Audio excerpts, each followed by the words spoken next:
14 अप्रैल को doctor B R. Ambedkar जी की जयंती को बड़ी धूमधाम से मनाया गया।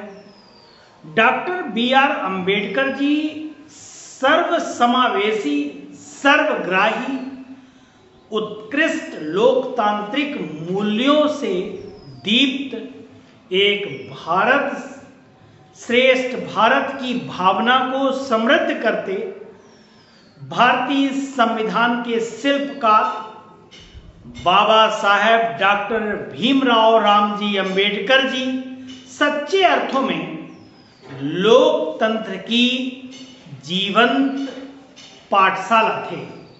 समता मूलक एवं न्यायप्रिय समाज की स्थापना के लिए उनका संघर्ष हम सभी को अनंत काल तक प्रेरणा प्रदान करता रहेगा।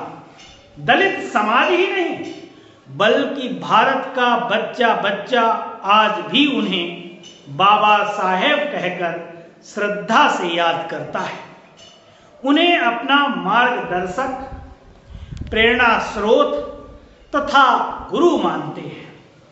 लेकिन क्या आप जानते हैं कि डॉक्टर भीमराव अंबेडकर किसे अपना गुरु मानते थे?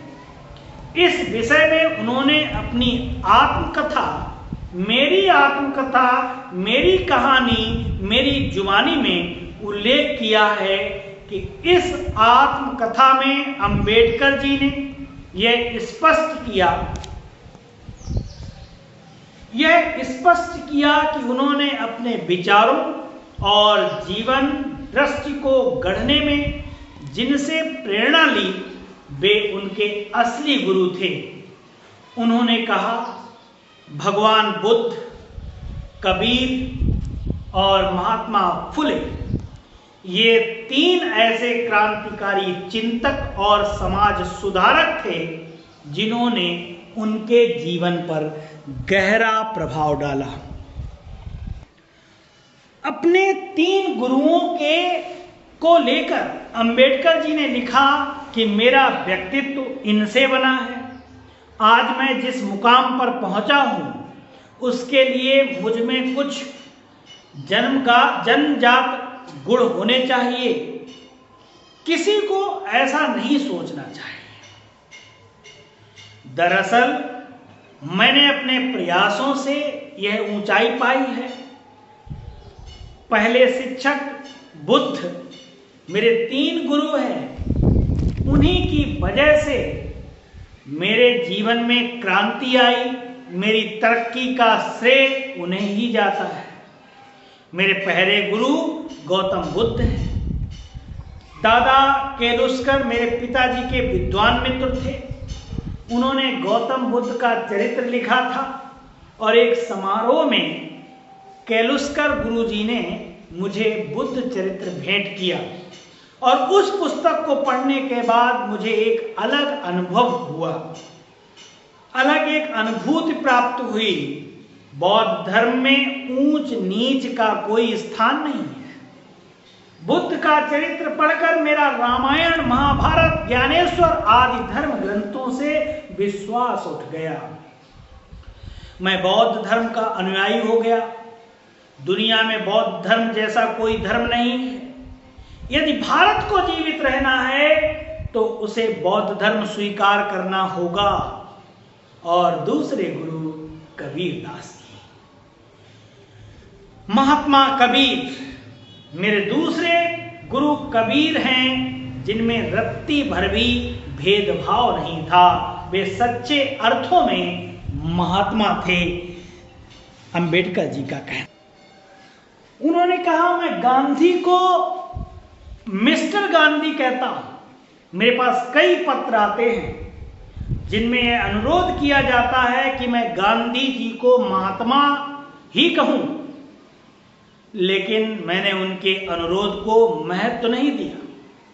मैं इन लोगों के सामने संत कबीर जी की शिक्षा रखना चाहता हूं। मेरे तीसरे गुरु हैं महात्मा ज्योतिबा फुले जी। मुझे उनका मार्गदर्शन भी मिला। उन्हीं के प्रयासों से इस देश में पहला कन्या विद्यालय खोला गया। मेरे जीवन को तथागत गौतम बुद्ध, संत कबीर जी और महात्मा ज्योतिबा फुले जी की शिक्षाओं ने आकार दिया। अंबेडकर साहब ने अपनी आत्मकथा में आगे लिखा कि 3 गुरुओं की तरह मेरे पास पूजा करने के लिए भी 3 देवता भी हैं। मेरी प्रथम पूज्य देवी विद्या, बिना ज्ञान के कुछ भी नहीं संभव। इस देश में बहुसंख्यक समाज निरक्षर है। बुद्ध को ब्राह्मणों द्वारा शूद्र कहा गया, लेकिन बौद्ध धर्म में कोई जाति नहीं है और शिक्षा अर्जित करने का कोई निषेध नहीं। मनुष्य को भोजन की तरह ज्ञान की भी आवश्यकता होती है। ब्राह्मणों ने दूसरों के ज्ञान ग्रहण करने पर रोक लगा दी है।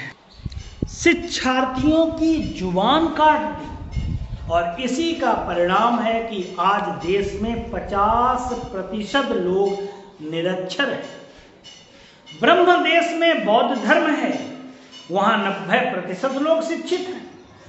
हिंदू धर्म और बौद्ध धर्म के बीच यही अंतर है। जहां जाति नहीं, भेदभाव नहीं, वही तो बौद्ध धर्म है। और आज भारत को भी इसी की आवश्यकता है, जहां जाति ना हो, जहां मजहब ना हो। राजनीतिक दलों को मैंने कहते हुए सुना है कि जातिगत जनगणना करवाई जाए, जाति को प्राथमिकता दी जा रही है। जहां हिंदू मुस्लिम के बीच में सांप्रदायिक हिंसा होती है, अगर बौद्ध धर्म हो जहां ऊंच नहीं नीच नहीं, अगर ये नहीं है तो एक अच्छा देश चल सकता है। Thanks for watching.